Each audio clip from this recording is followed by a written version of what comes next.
President Trump, you're the man, bro. It is a damn travesty what they're doing to you. I'll be donating to you, my... We want Trump! We want Trump! We want Trump! We want Trump! We want Trump! Even though he's protesting, he's not even picking the arm up.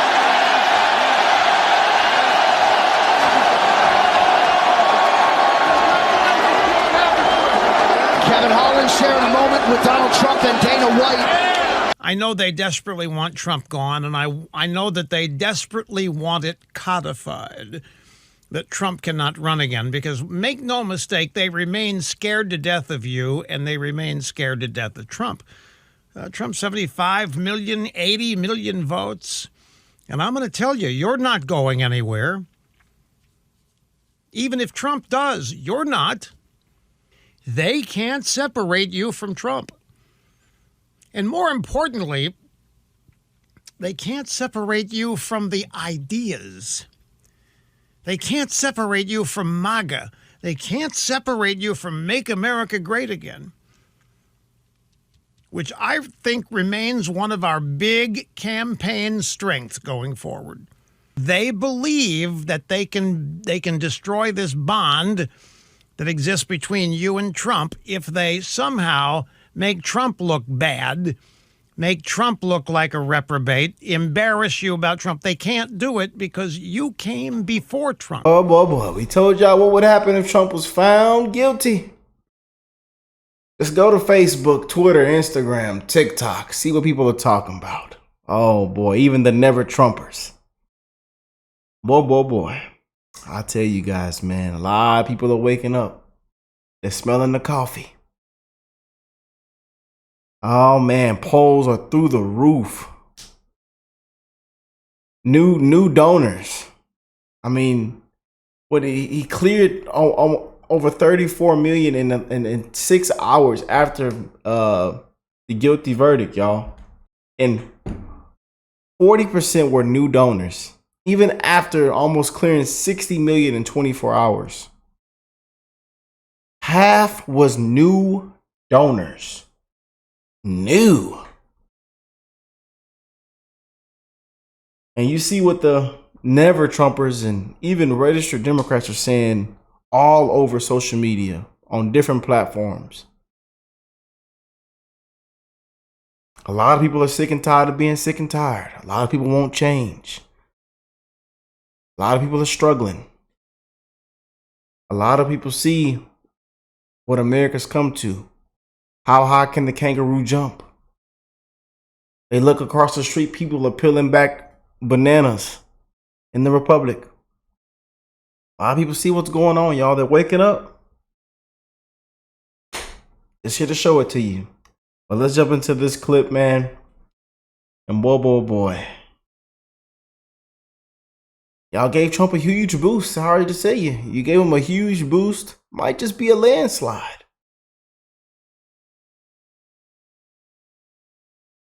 Couldn't tell us the crime, you know. At least she could have did was tell us what was the crime. Y'all clap it up for all the corruptors. Y'all did an amazing job. Could have bought it 7, 8, 10, 15, 20, 30, 100 years ago. But you decided to bring it when the man was running for the office. Oh, man. You could have bought it 7 years ago. But you bought it at the right time. It's a crime to win. It's a crime because your name is Donald Trump. Wow.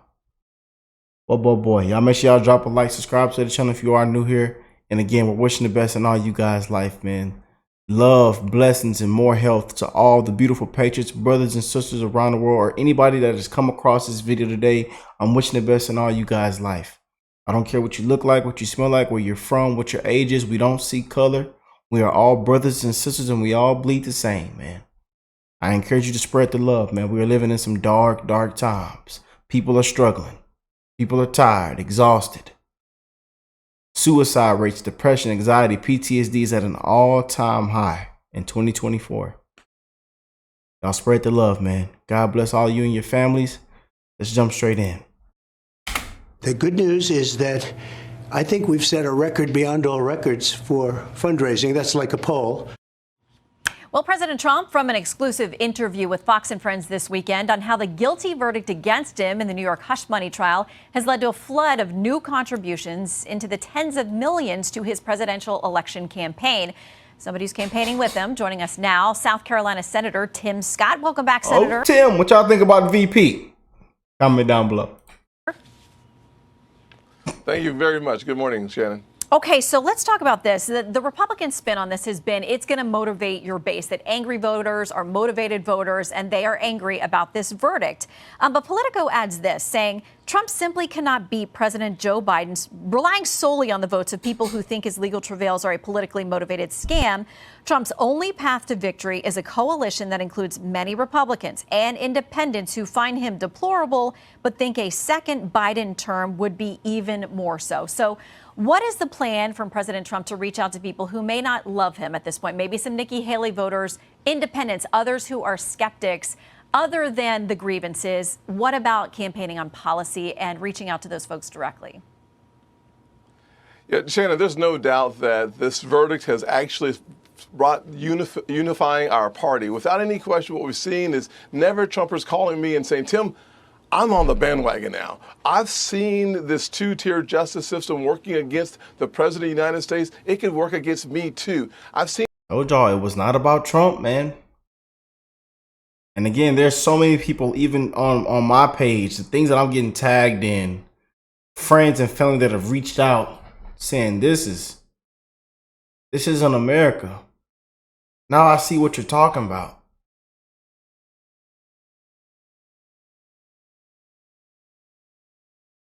Now I see what it's all about.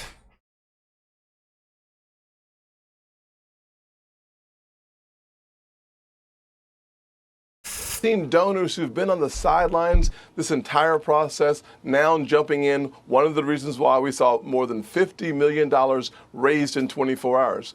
But you're 100% right. The issues that are going to drive the results of this November 5th election will be, can Donald Trump close the southern border? The answer is he already has closed the southern border. Can he bring inflation down under 2%? The answer is it was 1.4% when he left office. Can he create jobs for the poorest Americans? Good news is he created more than 7 million jobs, with the highest percentage going to women, African Americans, Hispanics, and Asians. What we know about 4 years under Donald Trump is we had low unemployment, low inflation, high enthusiasm, law and order in our streets, and we've had the exact opposite under Joe Biden. We've had incredibly crushing inflation, leading to high interest rates, crime in the poorest communities, devastating single mothers like the one that raised me, and we've had the greatest invasion in American history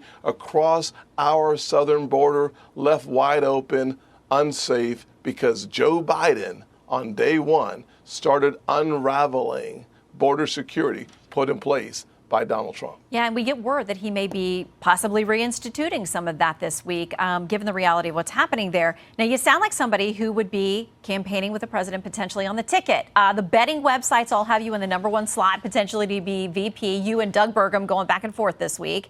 But one of the issues where it seems like there may be a split with you and President Trump is this issue of abortion. Back when you were campaigning in Iowa, when you were running for the nomination, you name-checked him and others who you felt would not set a limit, some type of federal ban. President Trump has said now that he's not going to sign a federal ban. This is to be left to the states. Mike Pence said this when that news came out. He said President Trump's retreat on the right to life is a slap in the face to the millions of pro-life Americans who voted for him. A majority of Americans long to see minimum national protections for the unborn in federal law. But today, too many Republican politicians are all too ready to wash their hands of the battle for life. I know you are passionate about this. And we have talked about the fact that there are states that do not have a limit on abortion up to a due date. Are you willing to concede that position, or would you fight to push President Trump, if you're his vice president, to reconsider that federal ban that I know you care so much about? Well, Shannon, you're 100% right that the Democrats, Republicans are all pro-life, honestly. And the Democrats in the Senate have already voted to allow for abortions up until the day of birth. But it goes beyond that. The former governor of Virginia, a pediatrician Democrat, said perhaps even infanticide is okay. I find that amoral. Without question, however, the Supreme Court has already ruled that this is a state's issue. President Trump and Speaker Johnson have both said that this will remain a state's issue. It is consistent with the Supreme Court, and we must make sure that we allow the American people to see the absolute extreme position of insanity on the left and a states' rights issue on the right. But knowing that you feel that's so extreme, wouldn't you want to at least have a conversation? Do you think that President Trump, who respects you, would listen to you on this issue if you're going to say there are states out there that have no limit whatsoever? I mean, you're saying that Democrats have a terrible position, but if they do, wouldn't you want to limit it in some way? I can just tell you the voters have spoken. I ran for president and they said, not now. So the voters of our party want President Trump leading the party. They have been embracing his position on the state's position of letting communities decide the issue of abortion. That is a settled issue for our party. And frankly, it is one that takes that issue off the table for the Democrats, who have the most extreme position on abortion. Okay, well, we'll see if you join that ticket formally. If you have any news, come back and let us know. Senator, always good to see you. Yes, ma'am. Thank you, Shannon. All right, joining us now, California Congressman and Democrat Ro Khanna. Welcome back to Fox News Sunday. Thank you, Shannon. Always good to be on. Okay, so let's start here. Politico said this week after a new round of polls that Democrats are in full-blown freak-out mode over President Biden. A pervasive sense of fear has settled in at the highest levels of the Democratic Party over his re-election prospects, even among office holders and strategists who had previously expressed confidence about the coming battle with Donald Trump. Are you one of the Democrats freaking out? I'm not, Shannon. The last 20 years, this country, the national elections are always very close. They're usually decided by a few percent in a few states. This is going to be a very, very close election. And I think that's what Democrats recognize, that it's a hard-fought battle. We have to have a better economic vision in showing what we're going to do to improve people's lives. So on the economic front, let me read you a headline from yesterday. This is an opinion piece. It said, Trump isn't the reason why Biden is down in the polls. Inflation is. They add, what's really killing President Biden is experienced by every voter every day. Things cost too much. One Democratic strategist who's worked on presidential... I got to say about that. I can already see the comments now for them beautiful Patriots. I got to say about that comment down below. Oh, boy. Campaign said this. If the frame of this race is what was better, the 3.5 years under Biden or 4 years under Trump, we lose that every day of the week and twice on Sunday. As flawed a candidate as I'm sure you think President Trump is, a poll after poll shows us the economic reality for people at home is swaying them in his direction. I don't think the frame is who did a better job in the past. It's who's going to do a better job in the future. And yes, the reality is that prices are high. Prices are high for eggs, for milk, for gas. But the question is, who's going to make a difference on that? The President Biden has an actual plan to reduce child care costs, to reduce housing costs, to take on the concentration of large grocery stores, to reduce the price of eggs and milk. And the question is, what is President Trump's plan? What is he actually going to do to lower inflation? That should be the argument. Well, it was 1.4 under him percent, and we know that it spiked to 9%, relatively historic highs over the last few decades. So President Biden has fought to get that back down. There is improvement, but people are still looking at their grocery bills now compared to 3.5 years ago. They're 20% higher. And that's a conversation that it seems isn't getting fully fleshed out because people worry that the next time they got to fill up their car or get groceries, they're not seeing improvement. What they're seeing is 3.5 years versus the previous. Making life decisions. Oh, man, what y'all think of that, man? Comment down below. But again, we are living in some dark, dark times, you guys. People are struggling at an all-time high, so I encourage you to spread the love to one another. If you can be a blessing to somebody, even if it's a stranger. Be kind, care for one another, you guys, for real. Check on your loved ones. Give them a hug for me. Suicide rates, depression, anxiety, PTSD is at an all-time high in 2024. For real. But we told y'all what was going to happen after this guilty verdict. And everybody sees what's going on. A lot of people are waking up.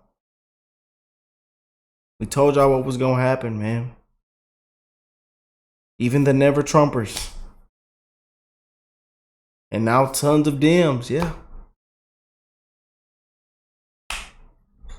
So y'all comment down below what y'all think. I'm wishing the best in all you guys' life. I hope y'all have an amazing month of June.